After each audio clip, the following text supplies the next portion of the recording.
Bueno, muy buenas tardes a todos. En primer término quisiera agradecer al Instituto Panamericano de Derecho Procesal por la distinción inmerecida, por cierto, que tuvieron conmigo al invitarme a participar de este evento tan importante para el desarrollo de la ciencia procesal.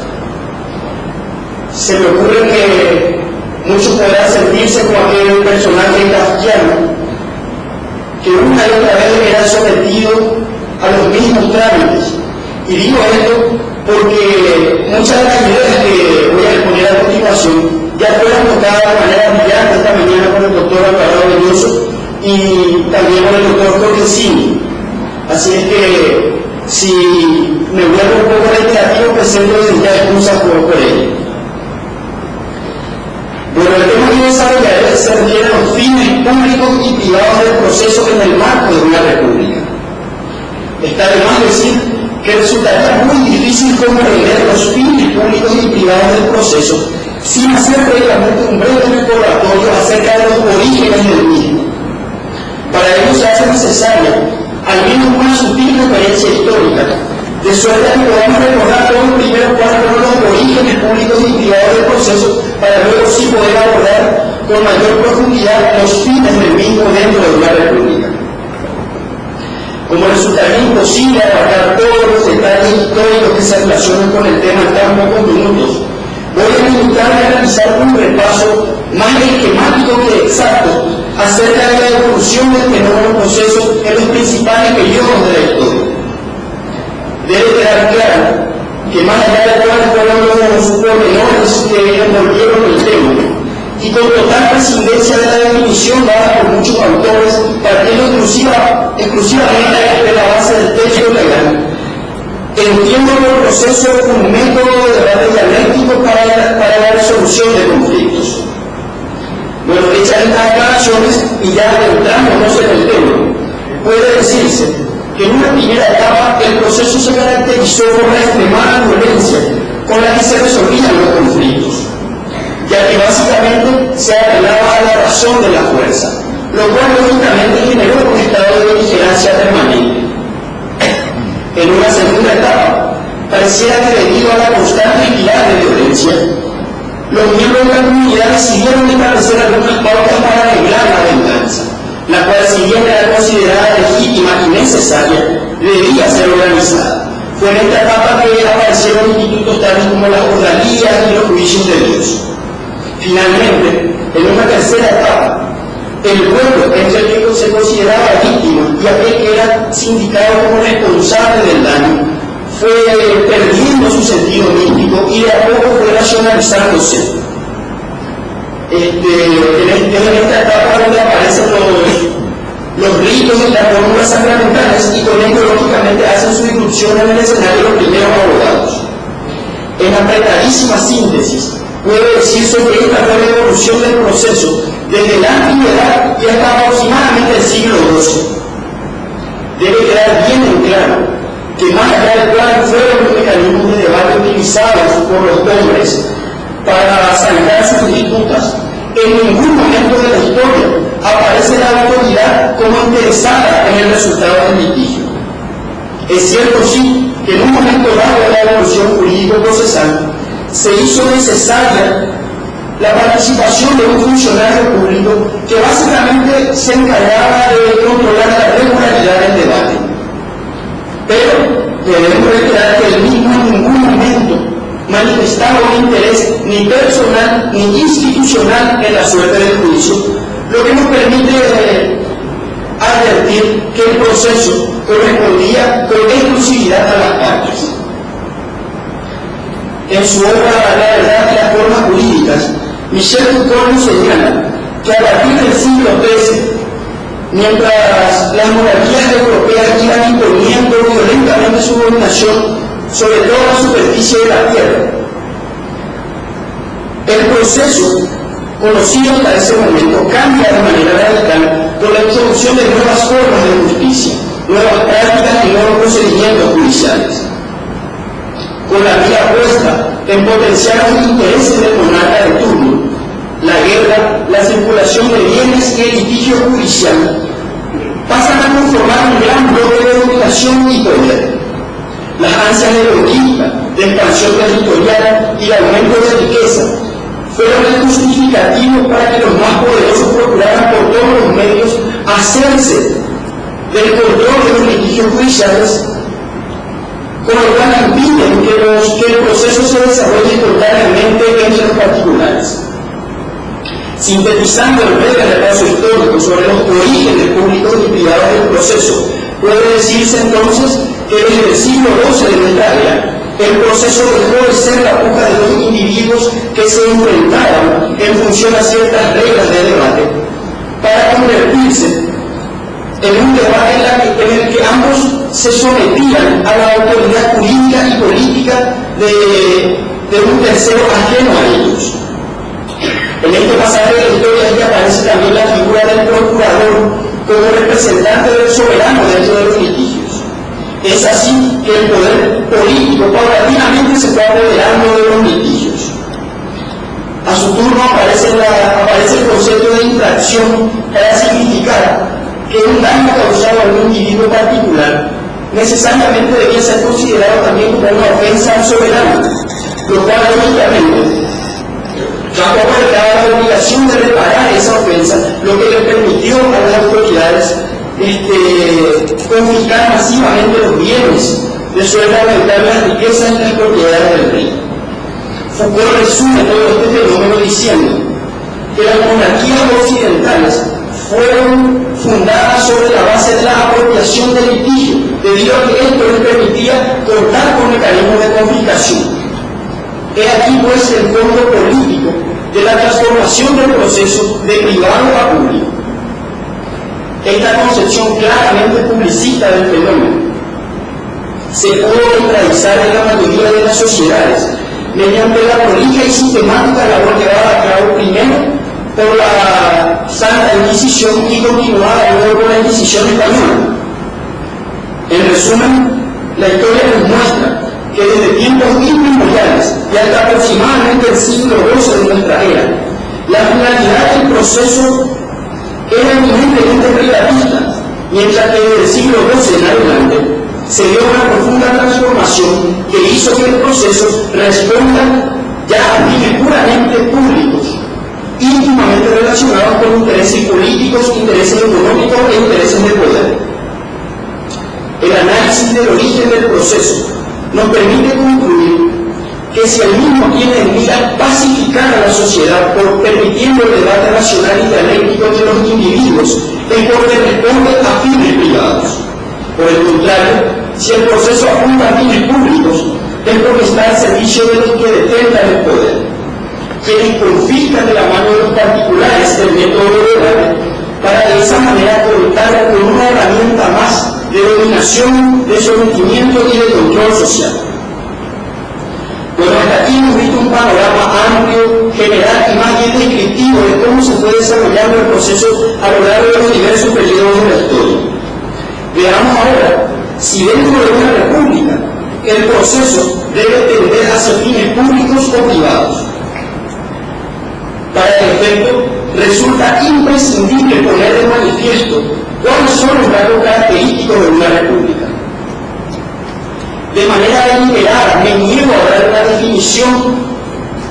de la palabra república, debido a que entiendo que una palabra tan hermosa y tan íntimamente vinculada con la libertad no debería ser encapsulada, encorsetada o apresada en una breve fórmula conceptual. Por ello, siguiendo autores como Roberto Huevo, Ramos, Sartori, Agamben, podemos decir que los rasgos característicos de una república son los siguientes: una clara división de poderes, el intercontrol recíproco entre estos, el respeto hacia la dignidad del individuo, la vigencia irrestricta de garantías constitucionales tales como el debido proceso por la imparcialidad del juzgador, los límites claros, precisos y bien definidos de aquellos que detengan el poder. Por tanto, no son repúblicas ni en el fondo ni en la forma los regímenes monárquicos, autocráticos, autoritarios, dictatoriales, por más que se titulen de manera presentable en el escenario político internacional. Y esto porque como dice el maestro Alvarado de Lloso, las cosas son lo que son más allá de cómo se las nombre. Hechas estas precisiones, ahora sí podemos adentrarnos propiamente en los fines públicos y privados del proceso de una república. Si como hemos visto, quedó claro que el proceso adquirió una finalidad pública única y exclusivamente para servir a aquellos que detendan el poder en una época y lugar determinados. Parece razonable concluir que los fines públicos del proceso no se compadecen con los principios rectores de una república. La base filosófica del diseño procesal estructurado en cualquier constitución republicana responde a la idea fuerza del valor libertad. La razón de ser del proceso, como se dijo esta mañana, no es otra, sino erradicar la fuerza ilegítima de la sociedad y permitir la pacificación de la sociedad, la pacificación de los pueblos. Por tanto, en el marco de una república, el proceso ostenta como regla una finalidad privada, cual es permitir el debate dialéctico y racional de dos partes que mantienen un conflicto intersubjetivo de intereses y por ello acuden ante un tercero, imparcial e independiente, designado para darle la razón a uno o a otro en base a ciertas reglas lógicas predeterminadas y conocidas por todos. La idea de que el proceso apunte a fines públicos fue potenciada en los estados autoritarios, incorporando a toda la legislación de los siglos XVIII, XIX y XX el método inquisitivo desarrollado a partir de la Edad Media por las autoridades de la Iglesia y por los monarcas de turno. A modo de ejemplo, podemos mencionar uno, el reglamento josefino de 1781, dictado en Viena por José II, emperador germánico y corregente de los estados habsburgos,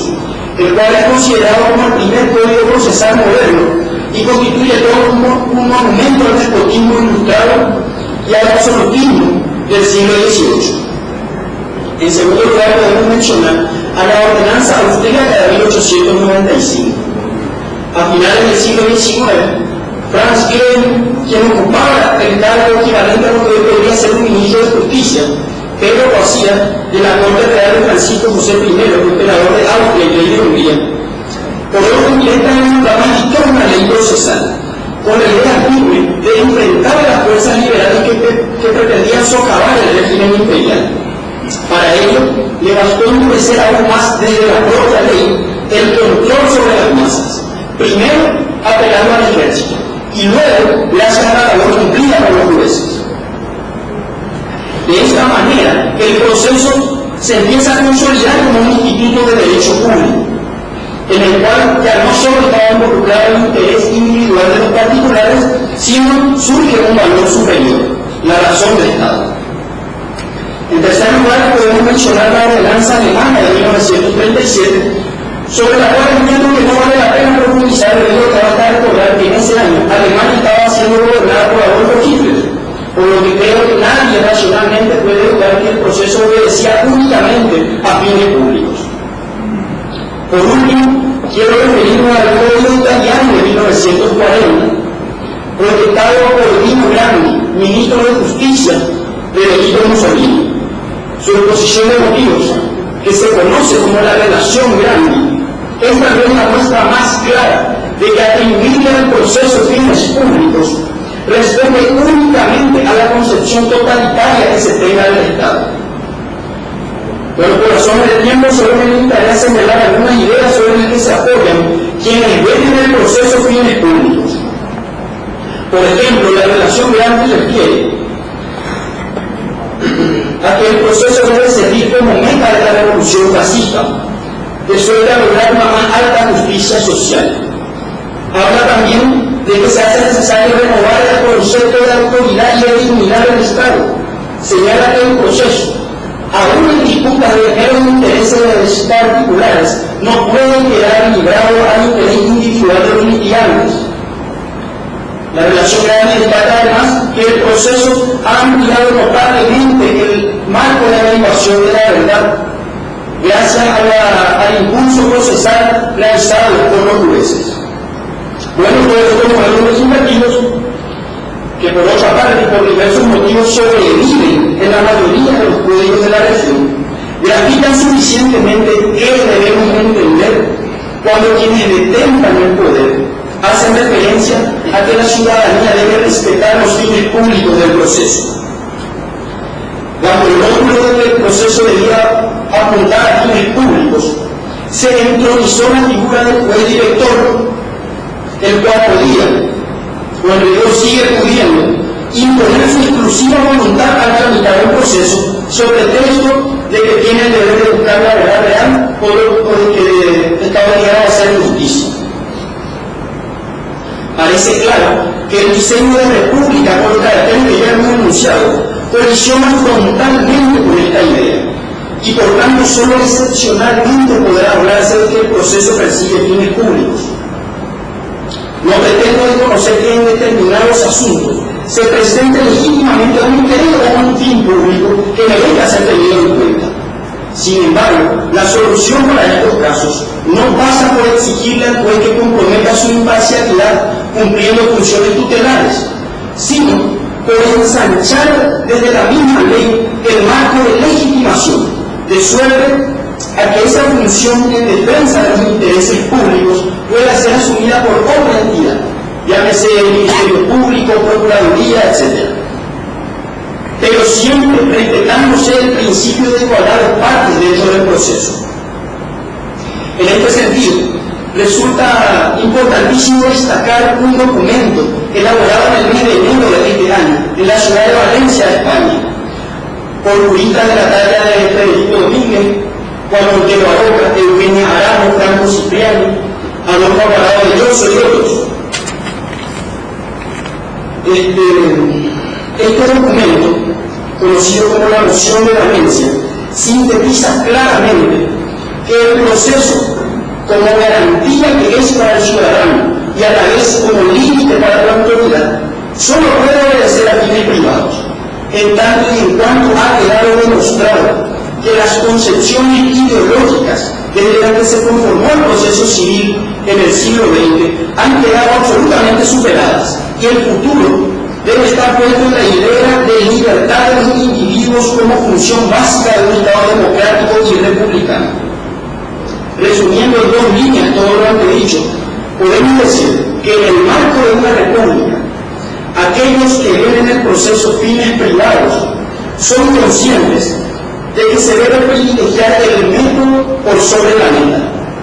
mientras que para los que tienen una visión publicista del tema, visión que entre paréntesis no se compadece con los principios republicanos, el proceso cumple un rol secundario debido a que el fin justifica los medios. Bueno, para ir finalizando, resta decir que todos los expuestos constituyen simplemente ideas primarias y superficiales acerca de un tema mucho más amplio, más complejo, más profundo y más delicado. Por lo que antes de presentarle algún tipo de conclusión, espero que estas reflexiones puedan servir como punto de partida para dar continuidad a un debate tan importante como necesario. Más aún si consideramos que en este preciso momento los que detentan el poder en el Paraguay, llámense jueces, legisladores o presidentes, están haciendo todo lo posible por implementar un código procesal sustentado en claros principios publicistas, con lo cual no harán otra cosa, como dijo el maestro Alvarado esta mañana, que darnos a los paraguayos más de lo mismo. Particularmente, soy un convencido de que la humanidad, o mejor la civilidad, solo puede avanzar si es capaz de aprender de